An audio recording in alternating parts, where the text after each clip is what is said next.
Hello everybody, welcome to the Comic Gamer Movie Show. My name is Deshaun, and today I'm here to give you my review of the Lego Movie 2, the second part. No, that's actually the whole thing is the Lego Movie 2, the second part. Now, the Lego Movie came out in 2014, and it was the surprise hit of that year. No one expected it to be that good, and along with that movie, and then I think either a year later, John Wick 2, those are the two movies to me that were surprisingly great. You didn't expect them to be that great, but they were surprisingly great. The original Lego Movie had a great voice cast with the likes of Will Arnett voicing Batman. You had Chris Pratt voicing Emmett. You had a litany of people. You had fucking it's just a lot of voice actors in there. Morgan Freeman voicing the wizard, and there was so many voice actors in there, great voice actors. Will Ferrell voicing Lord Business. You had, even I know he's in the news right now for bad things, but you had Liam Neeson voicing Bad Cop. I mean, they had an amazing voice acting cast in that original Lego Movie. It was a new premise. The animation style was unlike anything you've ever seen. The way they used the Legos, the way that they used the world, and it had an incredible message in the end of that everyone is special and creativity should be breathed, not locked down, not glued into place. To think outside the box, and that anyone could be a hero of their own story. It had a beautiful message. Great animation, hilarious bits, especially anything with Will Arnett as Batman, which got him the Lego Batman movie, which that movie also takes place in the Lego Batman canon world.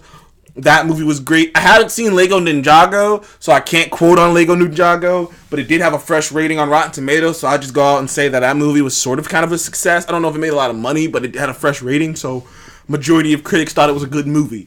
So the Lego Movie franchise is a big successful franchise. The Lego Batman movie was great. I love the Lego Batman movie. It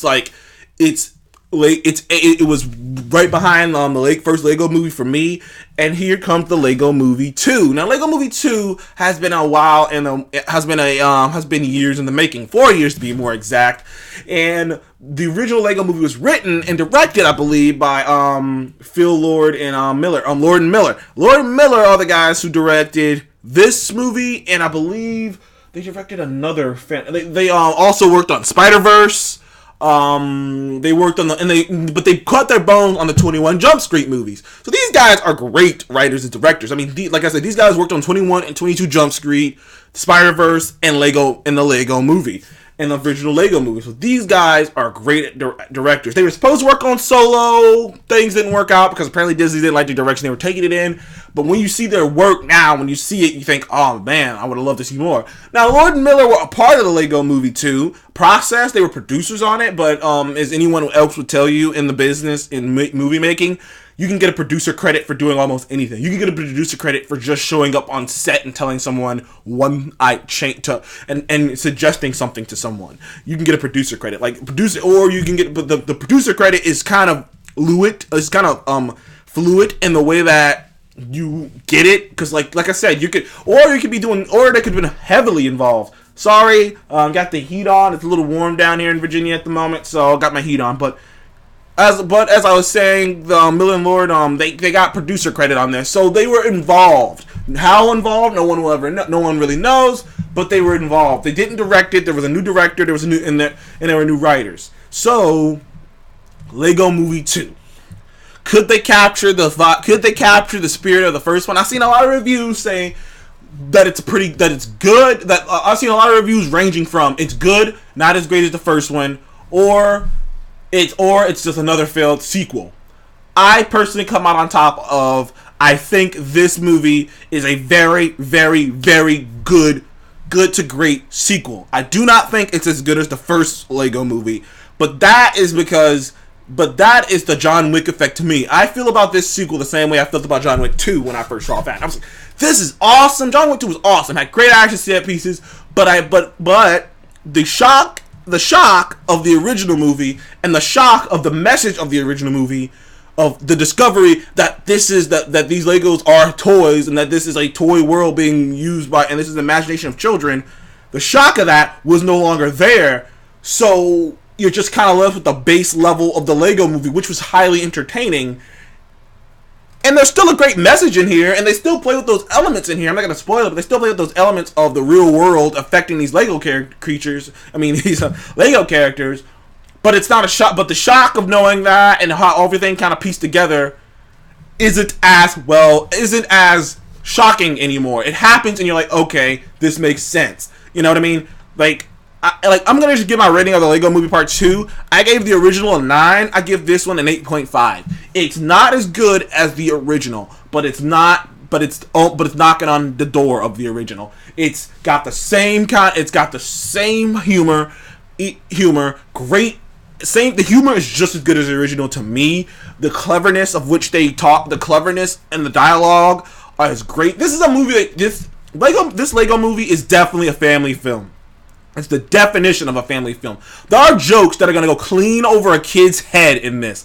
There's a joke, spoiler alert. One character tells Batman, "I wasn't into you even when I didn't think you were all that good looking even when you were Christian Bale." Who knows that? That's going over a kid's head. But an adult who watches movies is gonna be like, "Oh yeah, Christian Bale did play Batman." There are so many adult themed jokes that just gotta go right over a kid's head that us as adults would understand. Which is why this is a perfect movie to take your family to. There isn't a shadow of a doubt. This is the perfect kids movie to take your family to. I mean, it's frantic, it has color, it has a beautiful message at the end, it has a great message at the end, it's relatable, the voice actors are back and better than ever. There's an interesting twist, there's interesting turns, and if you watch the original and you immediately watch this one, you can go right tick for tat. The Lego Movie Lego Movie 2 is an 8.5. It is a damn good time at the theaters. It's a fun movie, man. It's a fun, innocent kids movie that you're going to learn some lessons, and it's not going to be totally on the nose. There are going to be some jokes. There are going to be some adult jokes. There are going to be jokes for everyone. There's jokes for people of all ages. There's a jokes for people of all taste, man. And they take advantage. This movie takes even more advantage of Lego's litany of licensing, because Legos has so much licensing that they can literally do anything, because Lego works with every company on the planet. Lego is massive. Whoever's the CEO of Lego is a filthy rich dude. That's all. He must be off the fucking charts. So Lego can do anything that they want to, and this movie takes full advantage of that and the creativity of a mind. I'm not, like I said, I can't really say much without spoiling it, but the main premise is, if you've seen the end of the Lego movie, you know that Will Ferrell, as this kid's son, father, told him that if I'm going to let you play with my toys, I have to let your sister play too. And literally the ending was these new Lego creatures showing up and them coming down and playing with the other toys, which then kind of cuts to a 5 years later gap, and it's like an apocalyptic world. It's like basically the brothers Legos and the sisters Legos have been going to war for years. I've been going to war for years. That's basically what it is, and that's the setup. And eventually, the sisters kidnaps some of the brothers Legos. And that's the beginning of the story. And everyone's all hard, and everyone's like, Emmett, you need to harden up, man. It's not like it used to. Everything isn't awesome. And that's really the big premise of the story, is Emmett has to go save his friends. He meets new allies along the way. He learns new things about himself.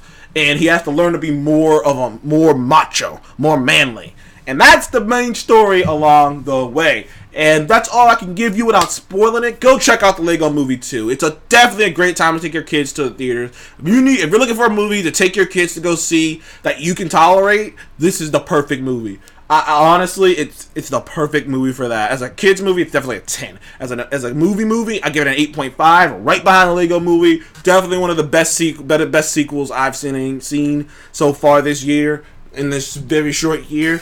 Thank you for joining me on the Comic Gamer Movie Show. Please remember to like and subscribe, and I will see you in the next one. Goodbye, ladies and gentlemen.